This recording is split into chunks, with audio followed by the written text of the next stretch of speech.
నిరంతరం మానవతా సేవలో తనదైన శైలిలో ముందుండే నంద్యాల జిల్లా బనగానపల్లి మాజీ సర్పంచ్ బీసీ రాజారెడ్డి మరోసారి తాజాగా మానవతా సేవలో తన భారీ హృదయాన్ని ప్రదర్శించారు.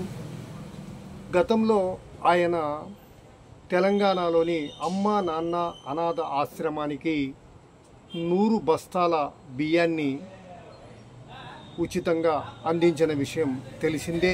తాజాగా ఆదివారం నాడు ఆ ఆశ్రమాన్ని సందర్శించిన బీసీ రాజారెడ్డి మరోమారు 100 బస్తాల బియ్యాన్ని పంపించనున్నట్లు, మరోమారు 100 బస్తాల బియ్యాన్ని ఇవ్వనున్నట్లు నిర్వాహకులకు చెప్పారు.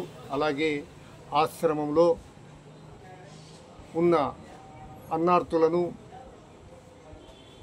పలకరించిన బీసీ రాజారెడ్డి అక్కడే వారితో సహపంక్తి భోజనంలో కూడా పాల్గొన్నారు. కాగా బీసీ రాజారెడ్డి నిరంతర మానవతా దృక్పథం పట్ల పలువురు అభినందనలు వ్యక్తం చేస్తున్నారు.